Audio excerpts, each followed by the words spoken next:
10/2/25 திங்கள் பொதுக்காலம் 5ஆம் வாரம். முதல் வாசகம். கடவுள் உரைத்தார், அஃது அவ்வாறே ஆயிற்று. தொடக்க நூலிலிருந்து வாசகம். அதிகாரம் 1, இறைவசனங்கள் 1 முதல் 19.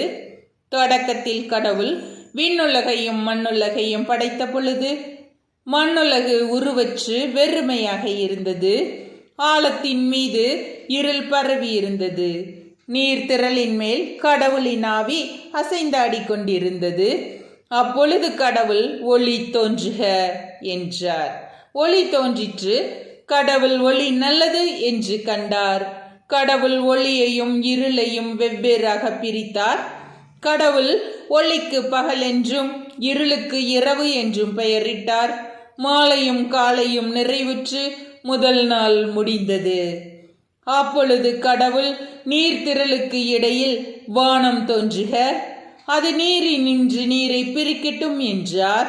கடவுள் வானத்தை உருவாக்கி வானத்திற்கு கீழுள்ள நீரையும் வானத்திற்கு மேலுள்ள நீரையும் பிரித்தார். அது அவ்வாறே ஆயிற்று.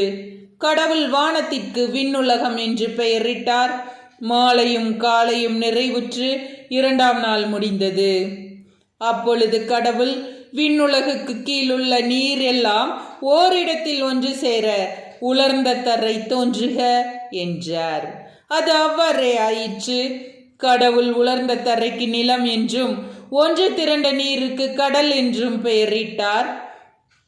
கடவுள் அது நல்லது என்று கண்டார்.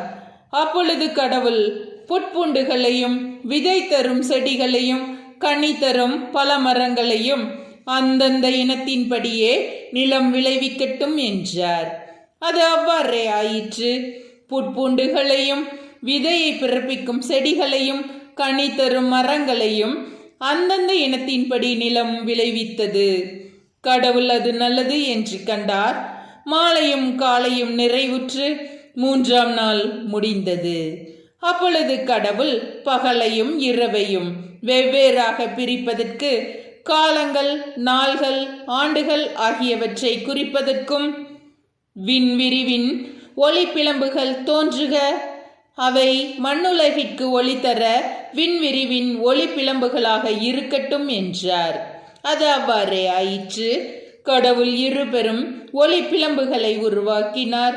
பகலை ஆள்வதற்கு பெரிய ஒளி பிளம்பையும் இரவை ஆள்வதற்கு சிறிய ஒளி பிளம்பையும் மற்றும் விண்மீன்களையும் அவர் உருவாக்கினார். கடவுள் மண்ணுலகிற்கு ஒளி தர விண்ணுலக வானத்தில் அவற்றை அமைத்தார். பகலையும் இரவையும் ஆள்வதற்கும் ஒளியையும் இருளையும் வெவ்வேறாக பிரிப்பதற்கும் அவற்றை அமைத்தார். கடவுள் அது நல்லது என்று கண்டார். மாலையும் காலையும் நிறைவுற்று 4ஆம் நாள் முடிந்தது. ஆண்டவரின் அருள்வாக்கு. இறைவா, உமக்கு நன்றி.